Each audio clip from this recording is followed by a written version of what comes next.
Action. Hi, I'm Jonathan Burnett, and this is how he made Resident Evil in real life.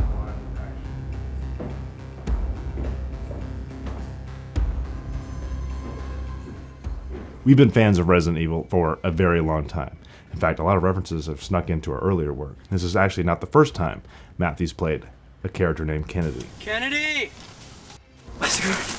We were really excited to tackle a real-life version of the games. I thought the most interesting way to do it would be to go through the various iterations of the series. From the days of locked-off cameras and pre-rendered backgrounds, to the over-the-shoulder action, and then to the first-person perspective of the newest games. To combine all of those into one and then transition between those, I thought would be a really unique take on the series and a lot of fun. We needed a character to follow, and who better than Leon Kennedy? And I thought Matt kind of looked like him already. We took an old costume that we had, Matt's costume as the janitor in Effigy, and repurposed that into Leon's. We cut the sleeves off, added pads, got a long white shirt, a tactical vest, and my mom sewed in RPD. We threw it all together and put it on Matt, and yeah, looks like Leon. And action, Matt. Going into this new film, I wanted to avoid some of the mistakes we made in the first cut of The Last of Us. In particular, I wanted to make sure we had a strong climax. A boss fight. For Mr. X, I turned to the tallest person that I could easily convince to pull 2 all-nighters. Myself. Like 1, 2, 3, lightning, and then it's like... We bought a second-hand leather trench coat. I got a hat. For X's face, I used a Freddy Krueger mask. I was really worried that this was not going to work, but I proved myself wrong. With enough painting and reshaping, it turned into something that was quite usable. During the course of the boss fight, the tyrant mutates, growing a large arm with a big eye on it. For this, I used a technique very similar to the one that we used for the clickers in The Last of Us. I took PVC pipe and cardboard, sprayed foam sealant on that. I sculpted that into the arm, and then painted the whole thing. I was able to attach it under my sleeve in my leather jacket. A fully functioning tyrant arm. The other main character in the film is the location. I had in my mind the perfect place to film a Resident Evil fan film, Fairhaven Town Hall, and our producer Erick, along with Alyssa and Nick, got us in there. But I'm thinking Matt's gonna go over here. I am so thankful to Fairhaven Town Hall for allowing us to shoot there, for truly the film would not be nearly as good without that killer location. Sean was the director of photography, Cal was the gaffer on the first night, and the rest of the crew just filled in where it was needed. They were zombies, they were behind the scenes photographers, thanks Trevor and Steven. They moved lights, they did whatever was needed to make this film happen. We also saved ourselves a lot of time and energy by not recording any sound on set. It was just not going to be worth it. We were able to focus more on the visuals and leave all the sound for post-production where it would be easier and better to record. And then he's gonna turn and run. And I'm thinking what we'll do is have you... We had the location for 2 nights, and I really did not want to have to go back for reshoots. So we fixed everything in pre-production. We storyboarded everything. Every single shot was storyboarded.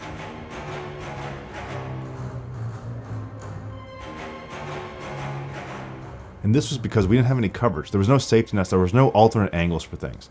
The shots had to work as intended. And the reason there was no coverage is because we were really trying to emulate the feel of the game. In the PlayStation 1 locked off sections, every shot is intentionally placed. There's no alternate angles in that scene. It's at a very specific location, a very specific piece of geography. And then the rest of the film is a series of long oneers, and you can't cut around that. There was no saving this film in post-production. Everything had to work on set as intended. So we prepped and prepped and prepped. And once we had prepped, we were ready to start our first night of production. And 3, 2, 1, action. The first night we did all the locked off camera stuff.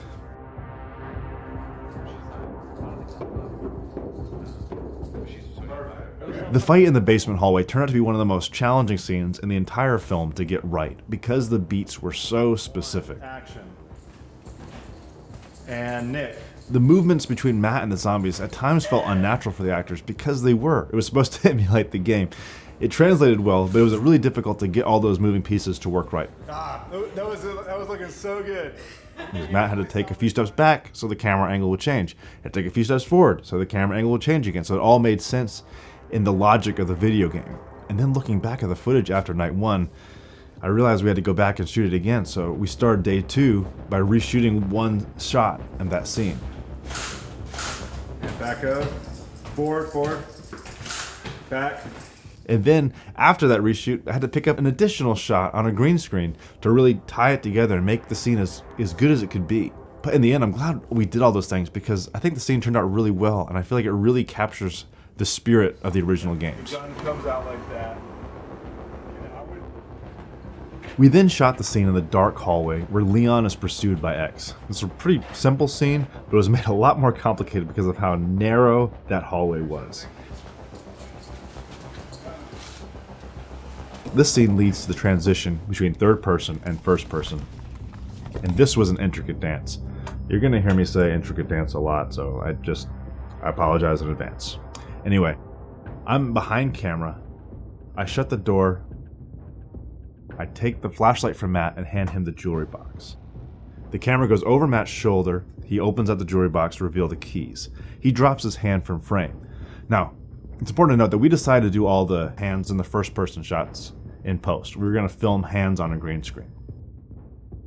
But in this sequence, Matt's left hand is real. So the camera tilts up and approaches the door. Matt's real left hand comes in. So the left hand is real, the right hand is added in post. And he opens the door. Of course, this location was not where we wanted it to be in the script. It's actually on the second floor, and we want it to be on the first floor. So as the door opens, we wipe into the next shot, which is the shot that we did next, the first person shot in the main hallway. If you look closely, you can actually see Matt's arm flip off the lights as the power goes off. The sun was just coming up as we finished that last shot, so we called it a night and prepared for night 2. We did all the complicated long shots on night 2, starting with the boss fight. We rehearsed this thing for a very long time because it was the most complicated thing we'd ever attempted, and it took the entire cast and crew working seamlessly together to make it happen. So Nick is actually behind camera carrying an ottoman. He places the ottoman behind Matt so that it looks like X can effortlessly pick up Leon with one hand. Then Nick quickly gets rid of the ottoman and hides. Erick is also behind camera carrying the mutated arm, so that when the action pivots away towards the zombies, Erick is able to help me perform a mid-scene costume change.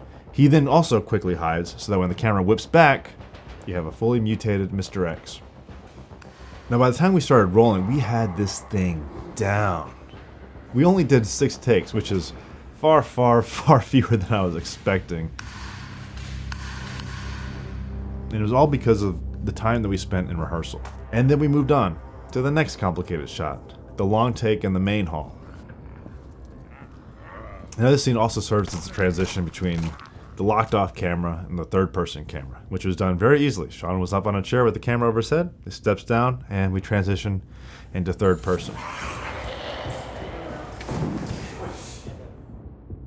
And once again, I was blown away by the cast and crew. They made this look so easy, and we did it in far fewer takes than I ever would have dared dream.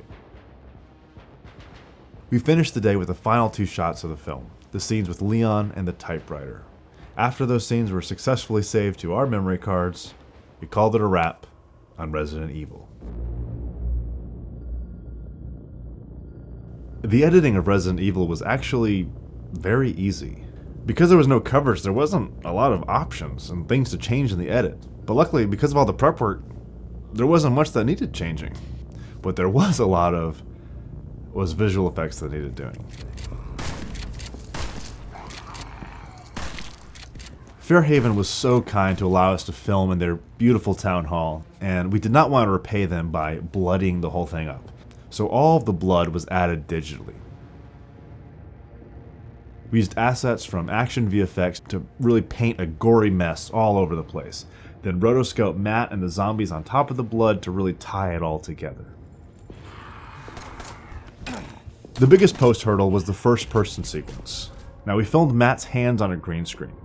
My mom is holding an iPad with the take that we chose to use in the film so that he can use that for timing and reference to motivate his hand performance. I'm doing the best that I can to sync the lighting of the green screen with the lighting that was on set. It took us a lot of practice and it took a lot of takes, but eventually we got something that worked. After we finished filming the hands, we filmed the items that Leon would pick up during the course of the game, as well as a couple of green screen pickups. One a little tweak to performance, and one an angle that we forgot to get. The rest of the VFX were muzzle flashes, explosions, blood hits, all the fun stuff.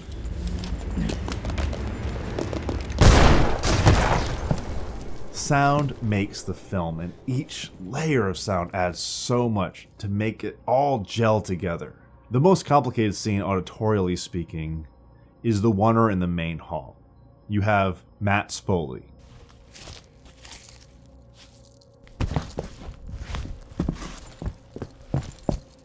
Matt's ADR.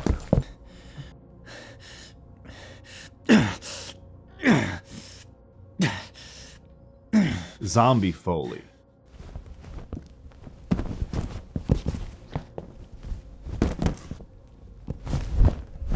Zombie ADR.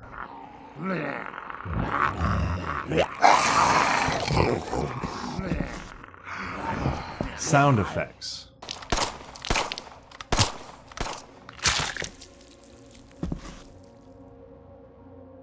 Ambience.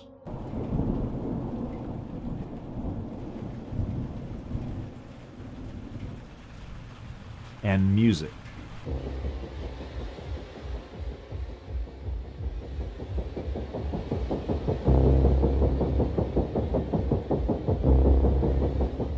And it all has to balance together to make a cohesive whole that doesn't sound like a complete mess, but more importantly, supports the story that we're trying to tell.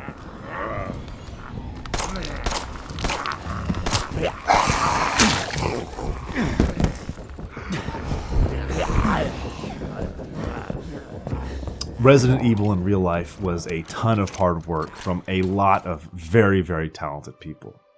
But it was an absolute joy to make. I hope that you had just as much fun watching it as we had making it. Thanks for watching. Thanks for sticking around. I'll see you next time. What do you have to say behind the scenes, good sir? Don't do this. Stellar advice. Oh, we got a dead man on the ground.